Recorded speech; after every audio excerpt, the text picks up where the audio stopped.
berjumpa lagi dengan saya Dr. Nadia Vanessa di acara kita BBS Bincang-Bincang Sehat Dr. Sujono Magelang. Dan pada hari ini sudah ditemani saya bersama dengan Dr. Gigi Ketut, spesialis prosto. Dan pada hari ini kita akan sama-sama membahas mengenai Hari Kesehatan Gigi dan Mulut Sedunia. Selamat pagi dokter. Selamat pagi. Ya dok, sehat dok? Sehat, Siap terima kasih. ya, ya dok.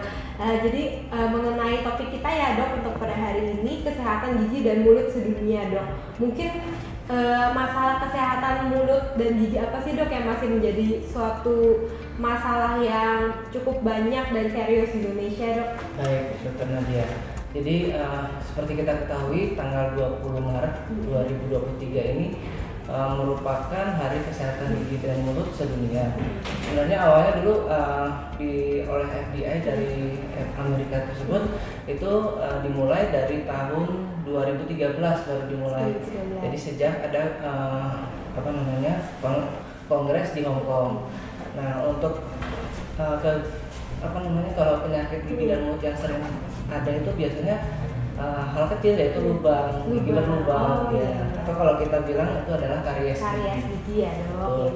Ini juga kita ketahui bahwa kita pernah ada riset yaitu dari riset kesehatan dasar tahun 2018 itu sekitar 57,6% di Indonesia tentang kesehatan gigi dan mulut, 10% yang bisa terlayani oleh tenaga medis gigi, sementara sisanya nggak ada. Iya ya, banyak ya dok yang masih belum terlayani ya. Betul, dan rata-rata penduduk di Indonesia itu kehilangan 11 gigi di usia 65 tahun. Gitu. 11 gigi banyak juga ya dok? Iya banyak, makanya iya, apabila gigi hilang berarti semakin hidup dari seseorang itu makin tidak berkualitas. Kenapa? Karena tidak bisa mengenyam makanan. Betul, jadi memang gigi ini masalah yang mungkin sering orang abaikan ya dok, Iya. sangat penting ya untuk kualitas hidup. Betul. Dan ngomong gigi berlubang ya pasti semua orang mayoritas ya dok mungkin Iya. ya mengalami. Betul. Ya dok. Karena memang selain gigi berlubang memang ada beberapa masalah lain seperti misalnya bau mulut, sariawan. Cuman memang krusial sekali masalah gigi berlubang ini karena apa? Karena dari gigi berlubang ini bisa menyebabkan infeksi-infeksi lain di tubuh kita. Misalnya gigi berlubang itu dibiarkan kemudian makin dalam dan akhirnya sakit gigi bahkan bisa sampai bengkak mulutnya seperti itu. Yang bekas sampai kayak nanah gitu ya Betul, dok. betul, bisa Seperti itu bernanah, ya. betul. Ya, jadi memang ini jangan dibiarkan ya dok untuk gigi berlubang ya dok. Nah, Mungkin jadi, kita kalau misalnya kita punya gigi berlubang sesegera mungkin diperiksakan ke dokter gigi. Ya, Iya. Mungkin kita kupas lagi ya dok masalah tentang gigi berlubang ini. Jadi memang sebenarnya gigi berlubang itu bagaimana sih dok? Dia penyebabnya, faktor resikonya. Jadi sebenarnya penyebabnya ini cukup simpel. Awal mula dari gigi berlubang atau karies ini sebenarnya adalah pembentukan dari asam laktat. Kenapa asam laktat ini bisa terbentuk? Yaitu pertama-tama biasanya kan kita makan mengunyah makanan, kemudian mungkin karena perilaku hidup kita kurang telaten dengan merawat gigi, jadi sikat giginya agak lupa nih, jadi lupa yang seharusnya kalau aturannya kan 2 kali sehari. 2 kali jadi sehari itu apa dok? Pagi hari, sesudah makan, sesudah sarapan ya dok? dan sebelum tidur. Nah biasanya sebelum tidur ini agak lupa. Proses pembentukan asam laktat ini biasanya terjadi prosesnya itu nggak 1 jam 2 jam, tapi biasanya saat malam hari. Jadi waktu saat kita tidur, apabila tadi kita lupa untuk menggosok gigi, nah situlah terjadi pembentukan asam laktat. Asam laktat ini meluruhkan mineral yang ada di gigi. Setelah mineral itu luruh, akhirnya giginya ada kerukan. Kerukan itu yang kita mungkin bilang lubang kecil ya. Lubang kecil ini dibiarkan, kemudian makanan itu akan nempel di situ. Masuk ke dalam. Nah, kita kan di dalam mulut ini kan sebenarnya ada berjuta-juta bakteri juga. Bakteri baik ataupun buruk. Nah, bakteri yang buruk ini yang kemudian mengambil sisa-sisa makanan yang ada di ceruk yang tadi udah terjadi. Nah, makin lama makin dalam. Betul. Itu awal prosesnya. Jadi dari asam laktat itu ya dok, dari konsumsi makanannya ya. Jadi memang konsumsi makanan. Sikat gigi itu yang penting ya dok. Ya, jadi pertama memang beberapa yang harus kita lakukan ya. Pertama memang sikat gigi itu wajib. Kalau dari itunya dok, pasta giginya ada ketentuan khusus gitu nggak dok? Kalau pasta gigi sebenarnya tidak ada ya, karena rata-rata pasta gigi yang sudah ada di pasaran ini semuanya bagus. Yang penting dia mengandung fluoride dan kalsium. Karena itu untuk remineralisasi yang saya tadi ada terjadi asam laktat tadi kan diambil, nah itu diremineralisasi. Jadi bisa pembentukan dentin baru seperti itu. Siap dok. Terus tadi gosok gigi, terus selanjutnya apa dok? Jadi kalau misalnya awalnya kan biasanya kan hanya lubang, itu biasanya belum ada keluhan. Jadi setelahnya mungkin beberapa saat apabila lubang tersebut sudah mencapai ke dentin, dentin ini penuh dengan serabut saraf. Disinilah mungkin mulai ada keluhan dari pasien atau dari seseorang. Jadi biasanya keluhannya ngilu, aduh ngilu, minum es ngilu. Kadang-kadang kalau udah semakin dalam, tidak makan atau minum apapun udah mulai ngilu dan sakit. Nah ini sakit ini yang udah mulai bikin nggak bisa tidur. Jadi udah nggak bisa tidur, udah sakit, udah nggak enak. Biasanya orang belum mau nih ke dokter gigi, biasanya minum obat dulu biasanya kan. Iya kan? Ditanya. Coba makan sampai pasta gigi mungkin ditaruh di situ kan. Tapi memang sebaiknya kita harus segera fase seperti itu malah masih bisa dipertahankan. Jadi masih bisa dilakukan perawatan untuk tambal gigi. Nah, namun apabila sudah mencapai ke lebih dalam lagi, namanya pulpa. Pulpa itu kumpulan dari serabut saraf dan pembuluh darah yang ada di dalam gigi. Jadi gigi ini seperti juga bagian tubuh yang lain, ada penyuplai, suplai dari nutrisi, ada saraf, ada pembuluh darah dan ada kelenjar limfe. Jadi ada masuk ke situ. Apabila lubang itu tadi sudah sampai ke dalam pulpa tadi, itu biasanya keluhannya akan cenut-cenut tuh, cekot-cekot, kemudian bisa jadi terjadi penjalaran infeksi yang lebih lanjut, mungkin bisa ada abses atau nanah seperti itu, karena ada bakteri yang bisa masuk ya. Jadi kalau infeksi gigi itu sebenarnya bisa kemana sih dok? Maksudnya kayak komplikasi lanjutnya apakah terbatas di gigi atau bisa ke organ lain? Jadi yang namanya gigi ini memang merupakan salah satu alat pencernaan pertama nih dari manusia kan, dari dia seluruh makhluk hidup lah yang bisa makan ya. Jadi dari pertama kali masuk, kemudian di situ karena ada pembuluh darah, kelenjar saraf dan limfe, maka dari tiga ini bisa kemana aja. Jadi yang paling sering biasanya bisa ke jantung. Karena apa? Karena pembuluh darah itu kan pasti akan Jadi bakteri misalnya dia ada bakteri yang ikut ke pembuluh darah, bisa menyebabkan bakterio endokarditis. Jadi bisa pembengkakan di jantungnya ya. Jadi kalau lubang di gigi itu juga bisa jadi jantung, bisa jadi jantung, bisa jadi, makanya biasanya dari sejawat kita dokter spesialis jantung kadang-kadang juga suka mengirimkan untuk pasiennya karena kerja jantung akan lebih berat dengan adanya gangguan di gigi. Selain itu juga penjalanan lebih lanjut itu dari gigi bisa menjadi karsinoma, juga bisa kanker, bisa jadi tumor, kanker. Jadi yang lebih parah juga bisa ya. Kita bukan nakutin, tapi memang ini terjadi. Betul fatal. Jadi benar-benar tidak bisa disepelekan ini ya. Tidak bisa disepelekan. Dari sakit giginya itu. Terus kemudian dok, kalau tadi kan gosok gigi, terus selanjutnya kalau floss atau jadi yang utama adalah membersihkan dengan sikat gigi dan pasta gigi yang berfluoride, ada kalsiumnya. Yang kedua bisa dibantu dengan dental floss. Jadi kadang-kadang kalau orang sekarang kan tusuk gigi itu, tusuk gigi ini sebenarnya tidak disarankan. Kenapa? Karena jaringan tusuk gigi ini kan dapat merusak jaringan lunak busi. Kayu. Karena dia keluar dari kayu, kadang juga ada dari besi juga kan. Kalau memang steril nggak masalah mungkin, tapi kalau kadang-kadang kalau di luar itu kan terpapar dari udara, ada bakterinya malah tambah memperparah, bikin luka, bisa infeksi sisa makanan tidak terambil malah infeksi. Makanya kami menyarankan lebih baik menggunakan dental floss. Terus yang kemudian bisa juga dibantu setelah dental floss, setelah sikat gigi, dental floss, kemudian obat kumur.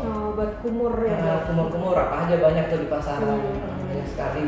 Yang penting yang cocok. Kadang-kadang kan ada orang yang alergi, jadi memang harus diperhatikan di situ. Oh iya. Kadang saya suka sesak itu, kenapa dok kalau minum obat kumur? Ya itu mungkin barangkali obat kumur ini kan ada kandungannya, barangkali di situ ada alerginya atau ada kadang juga mengandung alkohol, jadi mungkin perlu diperhatikan. Kalau misalnya memang ada alergi, dilihat di ingredientsnya, bahan-bahannya ya. Bahan-bahannya betul. Mungkin yang itu kan dari cara ininya untuk perawatan. Iya, perawatan. Dari kita sendiri itu adalah dengan membiasakan mengunyah makanan-makanan yang berserat. Jadi bantu ya, kayak sayuran, ya? sayuran atau buah-buahan yang berserat itu membantu karena apa, dia membuat self cleansing, jadi pembersihan dari gigi sendiri. Jadi dengan dia berserat, dia akan menimbulkan saliva kita lebih cair. Karena lebih cair, dia akan mengurangi asam di dalam mulut. Jadi penting juga ya dok ya, penting, makanan berserat betul. ternyata ada hubungannya juga ya. Betul. Ya, oke dok. Oke, selanjutnya tadi dari faktor resiko, terus mekanisme sakit gigi, lubang giginya ya dok, kariesnya. Terus kalau dari pengobatan ke dokter gigi, bagaimana? Jadi kalau misalnya memang sudah terjadi penjalanan infeksi dari awalnya lubang kecil itu kemudian ke dalam dan selanjutnya, memang sebaiknya dari awal sudah lubang langsung ke dokter gigi. Nah, apabila memang tidak punya keluhan gigi, kita menyarankan tiap 6 bulan sekali ke dokter gigi. Cek ya, betul, dicek. Karena keluhan dari gigi itu bukan hanya lubang, jadi ada karang gigi, kadang-kadang mungkin sariawan. Sariawan ini belum tentu hanya disebabkan dari gigi ya, kadang-kadang juga ada dari pemakaian gigi palsu atau mungkin ada kelainan hormon, jadi perlu kita telusuri lanjut. Itu yang penting kita perlu kontrol ke dokter gigi, mungkin seperti itu. Kalau yang karang gigi itu berkaitan juga sama karies atau bagaimana?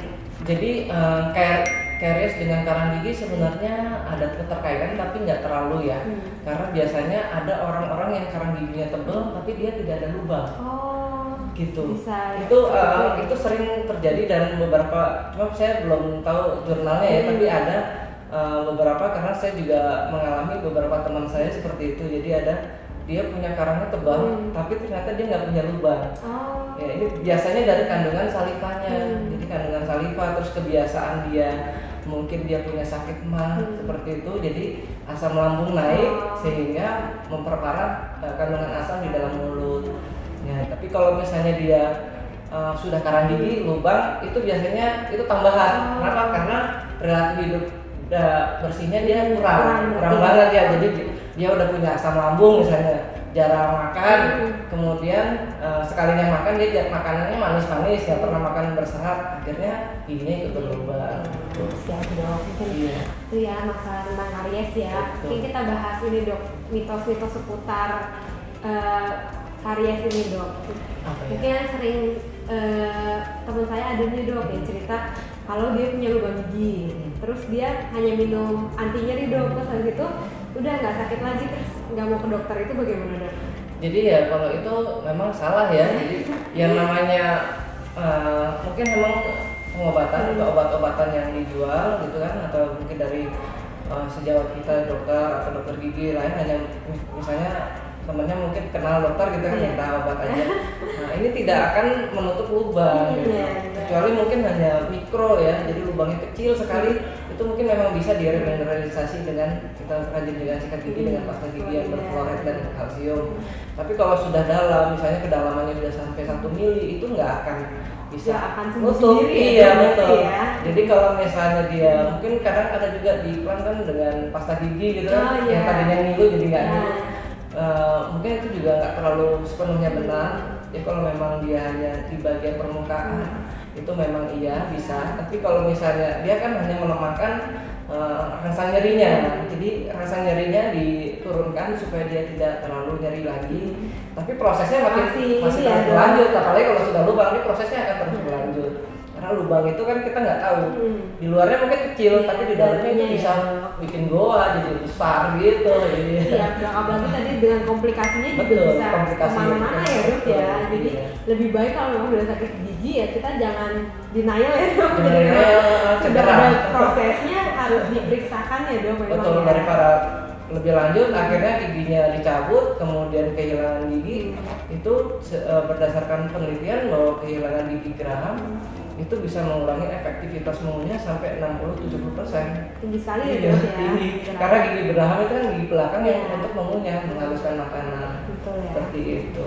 Jadi sebelum nanti kemana-mana ya dok, komplikasi giginya bolong harus perawatan yang lebih lanjut juga yang pasti ya, akan mengeluarkan biaya lebih biaya banyak. waktu lagi ya dok. Betul, biaya waktu. Dan juga bisa dicabut juga. Jadi memang kalau memang sudah dirasa kok ngilu itu harus langsung diperiksakan ya Iya, dok. langsung diperiksakan aja karena kita nggak tahu ya. Kadang-kadang memang ambang nyeri seseorang kan beda-beda, tapi nggak semuanya itu bisa sama gitu kan. Jadi setiap orang, mungkin dokter Nadia dengan saya nyilunya masih bisa nahan, dokter Nadia kalau saya nggak bisa ya, saya harus segera mengobati itu. Tapi kadang-kadang ada orang yang nggak mau sih. Iya, betul. Itu apa sih dok? Kenapa sih masih ada Jadi ada ketakutan di ya, masyarakat? jadi ada stigma ke dokter gigi itu menyeramkan. Iya. Karena bunyinya itu ya. Pertama memang karena alat bunyi bornya itu bunyinya kan agak menakutkan ya, karena otak mulut itu dekat sama telinga.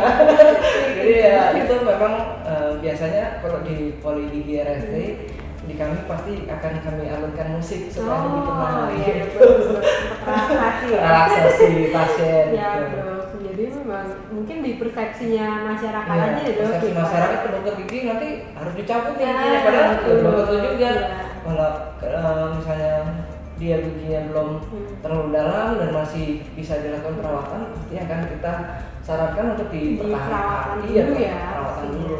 Biasanya nanti kalau misalnya lubang, misalnya ada keluhannya spontan gitu, kita minta untuk pasiennya untuk foto ronsen dulu, foto ronsen gigi, itu bisa periapikal atau panoramik. Buat melihat. Untuk melihat bagian dalam, karena kita kan bukan paranormal. Jadi dari jaringan gigi dan tulangnya gigi itu bagaimana? Apakah sudah sampai ke dalam atau belum? Kalau misalnya belum, berarti masih bisa dilakukan perawatan. Seperti itu. Jadi memang untuk sobat sehat semua jangan takut ya ke dokter Iya, gigi, nanti jangan ada takut. musik yang bisa request. Betul, betul. Mau lagu apa, dan nanti juga tetap sebisa mungkin dipertahankan ya dok, Iya, sebisa perawatan mungkin. Karena nggak langsung dicabut. sebaik apapun gigi palsu ya, sebaik apapun gigi tiruan, masih akan lebih baik gigi yang sudah diberikan Tuhan. Ciptaan Tuhan yang terbaik ya. Siap dong. Mungkin bisa diberikan pesan dan pesan-pesan untuk para sobat sehat semua nih dok terkait dengan kesehatan gigi dan mulut dan juga karies gigi. Oke. Jadi kalau sehubungan dengan Hari Kesehatan Gigi dan Mulut Sedunia, mungkin pasti akan kita tekankan untuk pencegahan, di mana pencegahan itu pasti akan lebih baik daripada mengobati.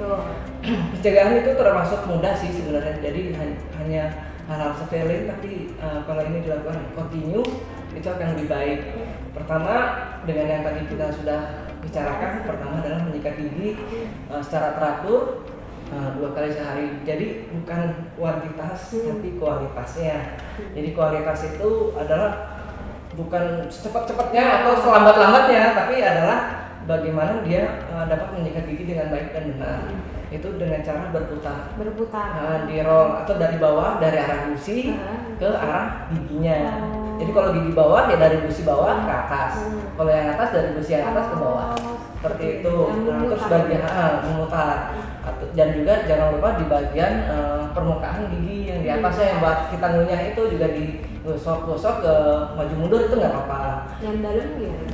Kalau bagian dalam itu juga seperti dengan bagian luar, jadi dari arah gusi ke arah giginya. Seperti itu. Gunakan pasta gigi yang mengandung fluoride dan kalsium. Penggunaan dental floss lebih disarankan daripada tusuk gigi. Terus kita boleh tambahkan dengan obat tumor. Obat tumor itu harus ditentukan karena masing-masing punya, mungkin ada alergi atau kecocokan. Jadi monggo silakan, obat tumor banyak di pasaran. Yang penting sekali adalah membiasakan untuk melakukan mengunyah itu makan makanan yang berserat, sayur-sayuran, buah-buahan berserat, seperti itu. Terus yang bagus juga, apabila mungkin kita di dalam perjalanan ya mungkin nggak bawa sikat gigi gitu, minimal kita bisa berkumur dengan air putih. Itu juga cukup membantu ya, cukup membantu. Karena kandungan manis itu di dalam tubuh secara dan bisa setelah kita makan itu setelah 30 menit itu akan menjadi asam. Yang tadi akan menimbulkan asam laktat tadi. Seperti itu. Mungkin sobat-sobat kalau misalnya ada gangguan atau misalnya ada lubang kecil, mungkin udah nyelip makanan, sebaiknya lebih langsung segera lah diperiksakan ke dokter gigi Dokter terdekat, gigi. iya. Kalau gigi terima kok. Siap dok. Dan diperiksakan kalau tidak ada keluhan 6 bulan ya dok? Iya Setiap 6 betul, bulan tiap 6 diperiksakan. bulan sekali setidaknya bisa diperiksakan ke dokter gigi Baik. untuk pelayanan gigi terdekat. Siap dok. Ya baik, mungkin segitu saja ya dok untuk perbincangan kita pada hari ini. Semoga tadi topik mengenai karies gigi ini bisa sobat sehat semua manfaatkan ya untuk menambah pengetahuan dan juga disebarluaskan kepada orang-orang terdekat, orang-orang yang sobat sehat semua kasihi. Saya Dr. Nadia dan Dr. Ketut pamit undur diri pada hari ini. Sampai jumpa di BBS selanjutnya. Terima kasih. Salam sehat. Salam sehat.